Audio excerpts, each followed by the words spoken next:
اس کو اب دوبارہ ہم نے ریورس کرنا ہے اور اپنی وہ پوزیشن نہ صرف حاصل کرنی ہے بلکہ اس کو بھی بیٹ کرتے ہوئے ہمیں اور اوپر جانا ہے. اس کے لیے ظاہر ہے بہت سارے سٹیپس لینے کی ضرورت ہے, بہت ساری محنت کرنے کی ضرورت ہے, کیونکہ ناقص پالیسیاں ماضی میں بنائی گئی, ماضی کی حکومتوں نے اس طرف توجہ نہیں دی جس کی وجہ سے پریشانی کا سامنا کرنا پڑا, لیکن حالات بہت جلد سازگار ہو جائیں گے. ہمیں ترقی کا سفر طے کرتے پچھلے ایک سال کی کارکردگی اچھی رہی ہے تو یقینی طور پر اب آگے تو مزید بہتری ہی آتی جائے گی. ڈاکٹر محمد شاہد کی رپورٹ دیکھتے ہیں. رواں مالی سال کا اقتصادی جائزہ رپورٹ پیش کرتے ہوئے وزیر خزانہ نے کہا کہ موجودہ حکومت نے جب اقتدار سنبھالا تو ملک کی معیشت کو کئی مشکلات کا سامنا تھا. خراب مالیاتی پوزیشن, بڑھتا ہوا تجارتی خسارہ, بیرونی اور اندرونی ادائیگیوں کا دباؤ اور توانائی بحران جیسے مسائل ورثے میں ملے. گزشتہ حکومت کی معاشی مشکلات, عالمی سطح پر بڑھتی مہنگائی اور پاکستان میں بدترین سیلاب سے معیشت کو پہنچنے والے $30 ارب کے بھاری نقصان کے باعث رواں مالی سال شرح نمو 0.3% رہی. اس سال میں ظاہر ہے کہ بیرونی اور ملکی جو عوامل کے حوالے سے ایک بڑا مشکل ترین سال تھا, بڑا چیلنج سال تھا, اور حکومت نے مجموعی معاشی حالات کو بہتر بنانے کے لیے یا ہینڈل کرنے کے لیے کم از کم اپنا بھرپور کردار ادا کیا ہے. پاکستان کی معیشت جو دنیا کی 24ویں بڑی معیشت 2017 میں بن چکی تھی, وہ انفارچونیٹلی وہ 2022 میں 47ویں معیشت بنی ہے. ہمارا اس گورنمنٹ نے جو فسکل ڈیفیسٹ تھا وہ انفارچونیٹلی جو 5.8% تھا 2018 میں وہ 7.9% پہ جا چکا تھا. جو آپ کا ٹریڈ ڈیفیسٹ تھا وہ 39.1 بلین ڈالر جو ہے وہ وہاں پہنچ گیا 30.9 بلین ڈالر سے بٹوین 28 اینڈ 2022. آپ کا جو کرنٹ اکاؤنٹ ڈیفیسٹ تھا وہ 4.7% آف GDP پہ پہنچ گیا 17.5 بلین ڈالر. اس کے علاوہ جو فورن ڈائریکٹ انویسٹمنٹ تھی وہ شرنک ہو کے 2.8 بلین ڈالر سے 1.9 بلین ڈالر پہ پہنچ گئی, اور جو پبلک پالیسی ریٹ تھا وہ 6.5% 2018 میں جو تھا وہ 14.25% پہ 2022 میں نئی حکومت کو ہینڈ اوور ہوا. وزیر خزانہ نے کہا کہ موجودہ حکومت نے نہ صرف ملک کو دیوالیہ ہونے سے بچایا بلکہ اقتصادی شعبے کی بہتری کے لیے مؤثر اقدامات بھی کیے. انہوں نے کہا کہ سابق حکومت کے دور میں حکومتی قرضوں میں 97% اضافہ ہوا. اسحاق ڈار نے کہا کہ سرمایہ کاروں کا اعتماد بحال کرنے کے لیے اقدامات کر رہے ہیں جبکہ گرتے ہوئے زر مبادلہ ذخائر کو مستحکم کیا. Before this government came in, please وہ یاد رکھے کہ 6,400 بلین ڈالرز کا ریڈکشن ہوئی تھی آپ کے فارن ایکسچینج ریزرو میں ایک کوارٹر میں. ہم 5 کوارٹر گزر چکے ہیں. اگر اس سپیڈ سے ہو تو پھر کیا حالت ہوتی. تو وہ میں اس لیے آپ کو ریمائنڈ کر رہا ہوں کہ وہ ہمارا سب سے بڑا مسئلہ جو ہے وہ اوبیسلی ایکسٹرنل اکاؤنٹ کا ہے. شدید قسم کے چیلنجز آ چکے تھے. اس میں جو فسکل سپیس تھی وہ شرنک ہو چکی تھی.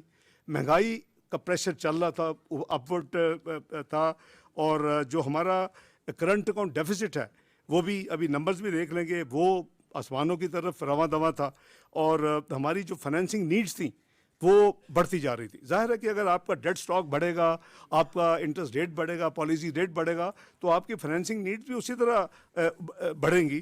اور یہ وہ ایک اسٹیٹ آف افیئرس تھی جس وقت اس حکومت نے ذمہ داری سنبھالی. اور میں سمجھتا ہوں کہ اگر یہ کچھ مہینے اور نہ سنبھالتی تو اللہ نہ کرے کہ پاکستان کہاں کھڑا ہوتا. وزیر خزانہ اسحاق ڈار نے کہا کہ ہم سب کو مل کر معاشی استحکام کے لیے کوششیں کرنی چاہیے. ریاست کو سیاست پر ترجیح دینے پر تاریخ موجودہ حکومت کو یاد رکھے گی.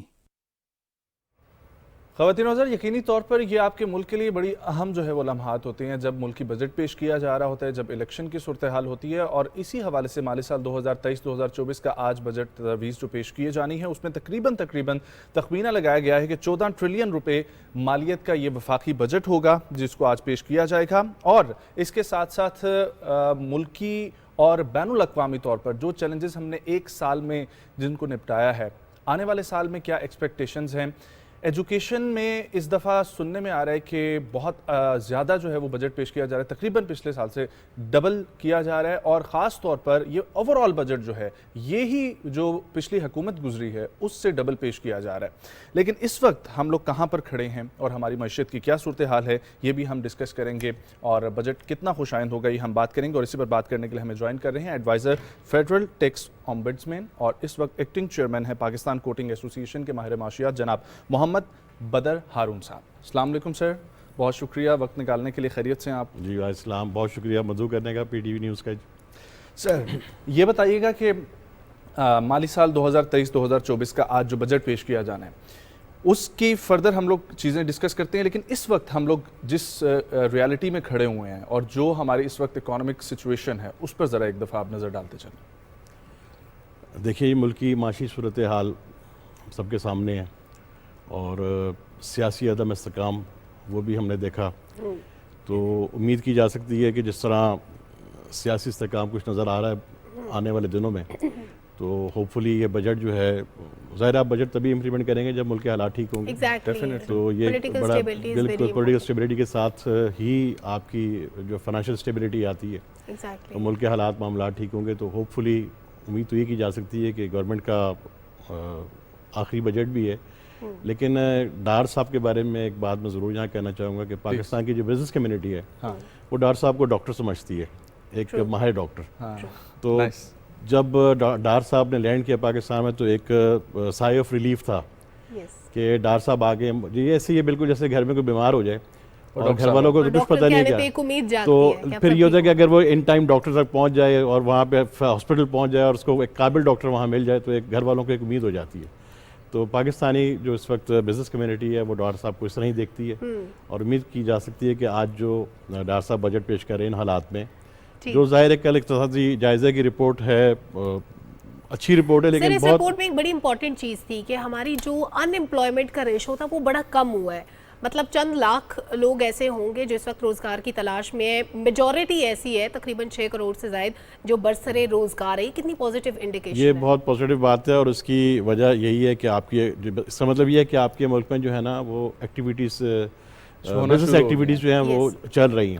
ظاہر ہے سرکار نے تو ملازمتیں نہیں دی نا، یہ تو ساری پرائیویٹ سیکٹر میں انٹرپرینورز آ رہے ہیں، بہت سے چھوٹے چھوٹے بزنس اسٹارٹ اپس آ رہے ہیں۔ سر مواقع پیدا کرنا یہی سرکار، اصل میں سرکار کا کام بھی مواقع پیدا کرنا ہے، روزگار کے مواقع پیدا کرنا ہے، نوکریاں دینا نہیں۔ سر بزنس کمیونٹی کی امیدیں کیا ہیں؟ ظاہر ہے مشکل حالات تو ہیں، ہر کوئی یہ کہتا ہے کہ چیزیں مہنگی ہیں، لیکن جو انسان بزنس کر رہا ہے اور لیٹ سپوز اگر وہ ملک سے باہر ٹریڈ کر رہا ہے تو اس کو زیادہ فائدہ اس لیے ہوتا ہے کہ ڈالرز میں انکم ہوتی ہے، اس کا تو فائدہ ہے، لیکن جو ایک ہماری لوکل بزنس کمیونٹی ہے جن کا ڈالر میں لین دین نہیں ہے، ان کے لیے کیا اپرچونٹیز ہیں اور گورنمنٹ سے کیا ایکسپیکٹ کر رہے ہیں؟ اصل میں پاکستان کو ہم نے چونکہ امپورٹ اورینٹڈ کنٹری بنا دی، ہمیں ہر چیز امپورٹ کرنی ہے، لیکن ابھی ہم نے امپورٹس ہم نے امپورٹس کو کم کیا، اس کی وجہ سے یہ ہوا، ہمیں ڈالرز کی ظاہر ہے بہت بڑی کمی تھی، ہمارا ملک شکار تھا اس کا، ڈالرز نہیں تھے، گورنمنٹ نے یعنی رائٹ اسٹیپس لیے، اور اگر ہم یہ نہ کرتے تو ہم شاید ڈیفالٹ کر جاتے، یعنی ہمارے پاس ڈالر ختم ہو جانے تھے، تو ہمیں اپنے ریزروز کو مینٹین رکھنے کے لیے ہم نے اس کو کرٹیل کیا امپورٹس کو، لیکن اس کا ایک نقصان یہ بھی ہوا کہ جو ہماری انڈسٹری ہے، لوکل انڈسٹری، وہ بھی را مٹیریلز جو ہے نا ہمارے امپورٹڈ ہوتے ہیں، اور جو ہماری ایکسپورٹس ہیں وہ بھی بیس کرتی ہیں امپورٹڈ را مٹیریل کے اوپر، تو یہ ایک سائیکل ہے ایکچولی، جہاں کہیں اس کو بریک لگتا ہے تو وہ پرابلم آتی ہے۔ سر بالکل آپ بہت اچھی بات کریں، لیکن یہاں پر ایک بات، as you mentioned business man کو بھی ریلیف ملا، اس کے علاوہ آپ کا کنسٹرکشن کی انڈسٹری سے بھی تعلق ہے اور پھر حکومتی اداروں کے ساتھ بھی آپ بیٹھے ہوئے ہیں، تو میں یہ پوچھنا چاہ رہا ہوں کہ یہ جو ایک پچھلی حکومت کی طرف سے یہ اوور آل ایک جو بات اڑائی جاتی تھی کہ ملک ڈیفالٹ کرنے والا ہے، ملک ڈیفالٹ کرنے والا ہے، اور جب بھی ہم نے پریس کانفرنس سنی اسحاق ڈار صاحب کی تو انہوں نے ہمیشہ یہ بولا کہ ملک ڈیفالٹ نہیں کرنے والا، تو سر یہ جو یہ ڈیفالٹ کرنے والی بات ہے، یہ اس میں کوئی صداقت تھی یا؟ دیکھیے حالات اس نہج تک پہنچ چکے تھے، یہ تو میں سمجھتا ہوں کہ انہوں نے جو پالیسیز اپنائی اور جس طرح انہوں نے دوبارہ مذاکرات کا عمل شروع کیا آئی ایم ایف کے ساتھ، اور جو آئی ایم ایف کے ساتھ ہماری ہر لیول پہ جو بھی ڈسکشنز ہوئیں تو اس سے ایک یہ خطرہ ٹلا، پھر ہمارے دوست ممالک جنہوں نے پھر ہمیں ریسکیو کیا، ہمیں جو ہے کچھ ہمارے ریزروز کو مینٹین کرنے کے لیے ہمیں انہوں نے پارک کی، کچھ اماؤنٹ وہاں پارک کی، تو الحمدللہ ڈیفالٹ کا خطرہ ٹل گیا۔ اور پھر بات یہ اس میں نا بڑی دو رائے ہیں، اب ہوتا یہ ہے کہ ابھی بھی اس وجہ سے پرائم منسٹر جو ہے نا ابھی بھی پر امید ہیں کہ ہمارا آئی ایم ایف کے ساتھ جو ہماری ڈیل ہو جائے گی، تو میں سر ٹیکس ریٹرنز کی ہم ابھی بات کر رہے تھے کہ ٹیکس ریٹرنز ایک بہت پازیٹیو انڈیکیشن ہوتی ہے، ہم نے تقریباً 7 لاکھ نئے لوگ انڈکٹ کیے ہیں اپنے ٹیکس نیٹ کے اندر، تو یہ کتنا ایک چیلنجنگ کام ہوتا ہے کسی بھی گورنمنٹ کے لیے کہ لوگوں کو ٹیکس دینے پہ آمادہ کرنا؟ اگر ٹیکس پیئر کو یہ امید ہو جائے، اس کو یقین ہو جائے کہ میرے ٹیکس کا پیسہ جو ہے ضائع نہیں ہوگا، تو میرا نہیں خیال کہ پاکستان میں کوئی بھی شخص وہ ٹیکس دینے پہ آمادہ نہ ہو۔ بالکل. تو یہی وہ بات پھر گورنمنٹ کو یہ بتانا پڑتا ہے کہ بھئی آپ کا جو پیسہ ہے وہ آپ کے لیے استعمال ہو رہا ہے اور اس کو ہم کسی ایسی جگہ خرچ نہیں کریں جس کا آپ کو فائدہ نہ ہو. تو یہ گورنمنٹ کی وہ اطلاعات کی پالیسی ہے کہ لوگوں تک صحیح میسج پہنچے اور صحیح طرح ہم اس کو پروجیکٹ کریں کہ جو آپ عوام کے لیے جو کچھ کر رہے ہیں. تو لوگ ٹیکس دینے میں تو آپ کو پتہ ہے کہ آپ صبح جب لائٹ آن کرتے ہیں تو آپ ٹیکس دے دیتے ہیں اس کا, آپ موبائل فون آن کرتے ہیں آپ نے ٹیکس دیا ہوتا ہے. تو ہم تو آلریڈی ہر بندہ ہمارے ملک میں اگر دیکھا جائے تو ٹیکس پیئر ہے. اب آتی صرف فائلرز کی بات ہے یہاں پر. تو وہ فائلرز کے لیے بھی جس طرح پالیسی ہے کہ فائلرز اور نان فائلرز کا ایک فرق رکھا ہوا ہے. مختلف جب آپ ٹیکس پے کرتے ہیں تو فائلرز کے لیے ریٹ آف ٹیکس الگ ہے, نان فائلرز کے الگ ہے. تو ہم نے اپنے تمام جو بھی ہمارے فورمز ہوئے جہاں پہ ہم نے بجٹ پروپوز دی تھی وہاں پہ یہ بھی کہا تھا کہ اس فرق کو اور بڑھائیں.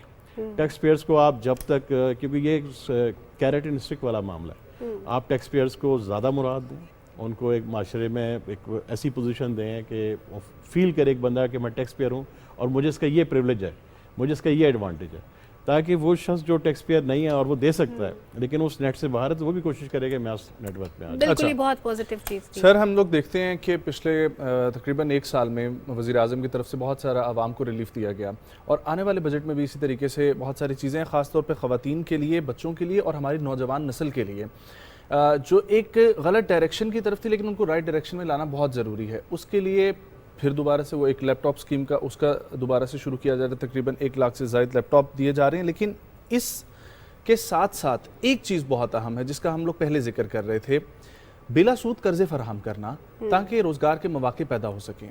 یہ کتنا ضروری تھا اس وقت؟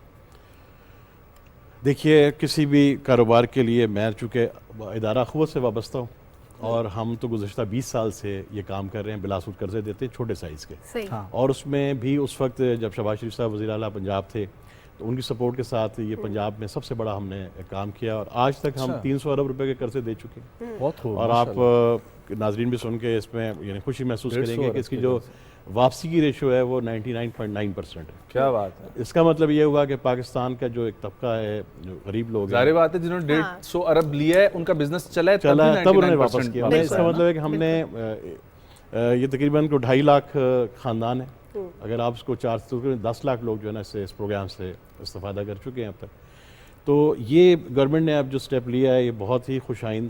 No doubt. جی بالکل. اور اس وقت جب کمرشل ریٹ جو ہے قرضوں کا وہ 22-25% کے قریب ہے, اسی طرح جس میں کوئی بھی بزنس سروائیو نہیں کر سکتا. تو خیر وہ اس کی علیحدہ وجوہات ہیں, ہم اس کو نہیں ڈسکس کر رہے اس وقت کہ وہ کیوں گورنمنٹ نے اتنا جو ہے پالیسی ریٹ اتنا انکریز کیا, اس کی دیگر وجوہات ہیں. لیکن یہ جو نوجوانوں کے لیے, خواتین کے لیے خاص طور پہ جو مواقع پیدا کیے جائیں گے اور ان کو بلا سود قرضے اور چھوٹے قرضے اور لانگ ٹرم, یعنی اس کا سائز شاید حجم میں 5 لاکھ کے قریب شاید یہ 5 سے 10 لاکھ. لیکن یہ کہ لوگ کچھ نہ کچھ سٹارٹ کر سکتے ہیں, کام کر سکتے ہیں. انیشیل پیمنٹ لوگوں کے پاس موجود ہوگی, اتنا فیسیلیٹیٹ گورنمنٹ کر دے گی. سر شریف فیملی, نواز شریف صاحب کی گورنمنٹ رہی, اب شہباز شریف صاحب ہیں, دونوں کی گورنمنٹس میں ہم نے یہ دیکھا ہے کہ فوکس کیا جاتا ہے عوام کی فلاح پہ, چاہے وہ یلو کیب اسکیم ہو, چاہے وہ سستی روٹی کی اسکیم ہو, چاہے وہ سستے آٹے کی اسکیم ہو, چاہے وہ لیپ ٹاپس دیے جائے نوجوانوں کو. اس سے پہلے بھی نوجوانوں کو قرضے دیے جاتے رہے. تو ہمیشہ عوامی فلاح کے منصوبے بہت بڑی تعداد میں نہ صرف بلکہ اس میں کوانٹٹی بھی اچھی ہوتی ہے کہ زیادہ لوگ فیسیلیٹیٹ ہو سکے. تو یہ جو گورنمنٹ کا ویژن ہے اس کو آپ کیسے دیکھتے ہیں؟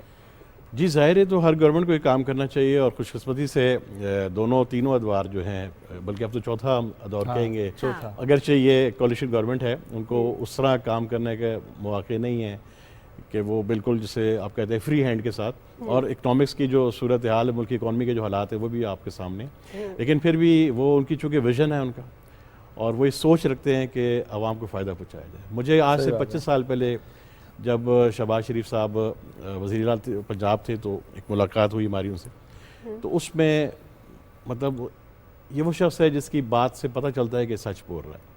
وہ اس کے اندر درد ہے غریبوں کا, حالانکہ وہ سونے کا چمچہ منہ میں لے کے پیدا ہونے والی فیملی ہے, یہ وہ لوگ ہیں مطلب, لیکن ان کے دل میں غریبوں کا درد واقعی موجود ہے اور وہ عام عوام کے لیے اور وہ عوام کو ڈیلیور کرتے ہیں, کرنا چاہتے ہیں. جتنا ان کو موقع ملتا ہے وہ اس کو کرتے ہیں. ہمارے سامنے بے شمار ایگزامپلز ایسی موجود ہیں, لیکن سر دو چیزیں جو میرے سامنے آئی ہیں اس میں بجٹ میں جو بہت ہی خوب مجھے لگی ہیں کہ ہماری اکانومی میں ایک بہت بڑا کنٹریبیوشن ہماری خواتین کر رہی ہیں اور کر سکتی ہیں مزید زیادہ اگر ہم اس کو امپاور کرتے رہیں گے اسی طریقے سے, اور حکومتی سطح پہ ہو تو مزید وہ ایک ہمت اور وہ پلر کی ایک حیثیت سے نا مضبوطی آتی ہے. اسی لیے خواتین کو مالی طور پر بااختیار بنانے کے لیے بھی پروگرامز شروع کیے جا رہے ہیں. ایک تو یہ ذرا فرمائیے گا, اور دوسری چیز یہ کہ میں نے عرصہ دراز سے ایک چیز نہیں سنی تھی, ہمارے ٹیوب ویلز جو ہوتے تھے زرعی, خاص طور پر ہماری زراعت کو امپاور کرنے کے لیے دوبارہ سے زرعی ٹیوب ویلز جو ہے وہ حکومت کی طرف سے دیے جا رہے ہیں کسان بھائیوں کے لیے, تو یہ دونوں چیزوں پہ ذرا آپ بات کیجیے گا. جی, خواتین اب چونکہ 25 کروڑ کی آبادی ہے اور میرا خیال ہے ابھی جو سینسس ختم ہوا ہے تو مور دین 51% خواتین ہیں, مردوں سے زیادہ آبادی. اب یہ وہ 50% اگر ہم اس کو تصور کر لیں اور ان کو ہم اگر صرف یہ کہیں کہ ان کا اکانومی میں کوئی حصہ نہیں ہے. ہم مثال تو دیتے ہیں انڈیا کی, بنگلہ دیش کی, سری لنکا کی جو ہم سے بہت پیچھے ہے, لیکن ہم یہ نہیں بتاتے کہ وہاں کے کتنے % لوگ جو ہیں وہ کام کرتے ہیں. وہاں پہ خواتین کی بہت بڑی تعداد جو ہے, اور ان کو ظاہر ہے یہ حکومت کا کام ہے ان کو ایک ایسا ماحول دیا جائے جہاں پہ اپنے جو ہمارے جو اقدار ہیں اس کے اندر رہتے ہوئے خواتین کو مواقع ایسے ملنے چاہیے. میرا چونکہ تعلق راولپنڈی چیمبر آف کامرس سے بھی ہے, میں وہاں senior vice president as a کام کر چکا ہوں, تو ہم نے وہاں پہ بہت اس طرح کی وہاں بہت مواقع ہم خواتین کو وہاں پہ ہمیشہ جو ہے نا ان کو انکریج کرتے ہیں. ویمن امپاورمنٹ میں بہت کام کرتے ہیں. ہمارے میرا خیال ہے ہر مہینے کوئی نہ کوئی ایسی میٹنگ ہو رہی ہوتی ہیں جو خواتین کے حوالے سے, ان کے بزنس کے حوالے سے. اور سر زرعی, اور پھر ہم نے وہاں پہ ایک جو دلچسپ بات, ہم نے وہاں پہ ایک women development women business incubation centre بنایا ہوا ہے. تو جو خواتین بچیاں جو کالج سے یونیورسٹی سے فارغ ہوتی ہیں سب مل کے کام کریں گے حکومت کے ساتھ, ان کے لیے انکیوبیشن جو ہے معاملات چلتے ہیں. سر زراعت کے اوپر جی, اچھا مسئلہ اس طرح جی کہ پاکستان میں ہمارے ریسورسز کیا ہیں, ہمارے پہ قرضہ ہے. ہم جیسے میں نے پہلے بات کی کہ زراعت تو ہماری بیک بون ہے, تو کیسے ہمارے پاس ریسورسز کیا ہیں, ہم قرضہ کیسے اتاریں گے, یا ہماری جو قرضے کی اکانومی ہے کیسے اترے گا. تو ہم نے جب میں نے آپ کو بتایا کہ ایکسپورٹ ہم کرتے ہیں تو پہلے سامان امپورٹ کرتے ہیں. کوئی کاروبار پاکستان میں آپ کو کرنا ہے, آپ امپورٹڈ اس کے اوپر آپ کی مشین کھڑی ہوئی ہے, تو دو ریسورسز آپ کو, ایک مین پاور آپ کے ہیومن ریسورس, اور دوسرا آپ کا یہ جو ہے ایگریکلچر ریسورس. یہ ایسی چیز ہے جس میں آپ کو کوئی چیز امپورٹ نہیں کرنی. ہیومن ریسورس آپ کے پاس ہے, آپ بچوں کو اچھی تعلیم دیں ان کو, آپ جیسے آج کل آئی ٹی کا دور ہے اور لوگ بہت کام کر رہے ہیں اس وقت, جو ہماری سب سے زیادہ جو یعنی ایمرجنگ جو انڈسٹری کہہ سکتے ہیں دیٹس آئی ٹی انڈسٹری. اور آئی ٹی کے لیے بھی حکومت بہت زیادہ وہ اچھے بڑے اس میں نے دیکھا ہے کافی اس میں. اور دوسری چیز جو ہے وہ ہے ہماری ایگریکلچر. تو ایگریکلچر ایک ایسی چیز ہے جس میں آپ اچھے اگر بیج آپ ڈیولپ کر سکتے ہیں اپنے ملک کے اندر. آج چونکہ ہائیبریڈ کا دور ہے تو آپ کے بڑے ریسرچ سینٹرز یہاں موجود ہیں. آپ جو اپنی پر ایکڑ جو آپ کی جو پیداوار ہے ییلڈ اس کو آپ بڑھا سکتے ہیں. اور وہ یہی ظاہر ہے کہ آپ کو ٹیوب ویل, پانی سب سے بنیادی چیز ہے اس کے لیے, زمین ہموار, اور اس کے بعد آپ کو جو کھاد وغیرہ یوریا والا چاہیے اس کے آپ کے لوکل پلانٹس موجود ہیں. تو یہ ایک ایسی چیز ہے اس میں آپ جو ہے نا ایکسپورٹ. سر اس دفعہ ڈار صاحب کی تقریب میں ایک چیز بہت امپورٹنٹ تھی, 5 ایز پہ زور دیا جا رہا ہے, ایکویٹی, ایکسپورٹ, انوائرمنٹ, اس کے علاوہ انرجی, اور میں کوئی چیز مس کر رہی ہوں, امپاورمنٹ. یس, 5 ایز کے اوپر زور دیا جا رہا ہے. یہ 5 ایز کتنے امپورٹنٹ ہیں, اور ہمارا جو آنے والا بجٹ ہے اور جو ہمارے گزشتہ بجٹ ہے اس میں گزشتہ بجٹ میں 3 ایز پہ فوکس کیا جا رہا تھا, ابھی 5 ایز ہے. تو یہ جو ایز پہ ایمفیسس ہے اس کی امپورٹنس کیا ہے؟ دیکھیں پرائرٹیز ہے نا, یہ آپ نے دیکھا ہوگا یہ جو 5 ایز ہیں ایک پرائرٹی کے ساتھ ہیں, تو ظاہر ہے یہ سب چیزیں ایک دوسرے کے ساتھ انٹر لنک ہیں. تو ڈیولپمنٹ اس کے اندر اسی کو آپ جب سمجھیں کہ آپ نے ایک وہ بنا دی ہے, ایک اپنا روڈ میپ بنا لی, یہ جتنے اس پہ آپ جتنا کام کریں گے, ایکسپورٹ کو بڑھائیں گے, آپ کی انرجی پہ کام کریں گے, امپاورمنٹ پہ, تو ساری چیزیں ایک دوسرے انٹر لنک ہیں. جب آپ کے ایکسپورٹس بڑھیں گے تو امپاورمنٹ بھی آپ کو ملے گی, ہر چیز جو ہے آپ کا بالکل انٹر لنک. اور بڑا جس سے بھی اچھا ظاہر ہے کسی سینئر لوگ وہاں بیٹھے ہوئے ہیں ہمارے پاکستان کے, بڑے پڑھے لکھے لوگ ہیں, اکانومسٹ ہیں, سوچتے ہیں, فکر کرتے ہیں, تھنک ٹینکس بنے ہوئے ہیں. تو یہ بڑی اس کے پیچھے بڑی سوچ ہے, بڑی ورکنگ کر کے یہ 5 ایز جو ہے نا میرے حساب میں گولز کو جو ہے وہ بنایا گیا ہے. بہت شکریہ سر آپ کی تشریف آوری کا, اور آج ہم امید کرتے ہیں کہ یقینی طور پر یہ عوام دوست بجٹ جو پیش کیا جا رہا ہے یہ بہت سارے لوگوں کے لیے ریلیف کا باعث بنے گا. ایک بریک کی طرف جائیں گے, بریک سے واپس آئیں گے, کنٹینیو کریں گے پروگرام کو, ہمارے ساتھ رہیں.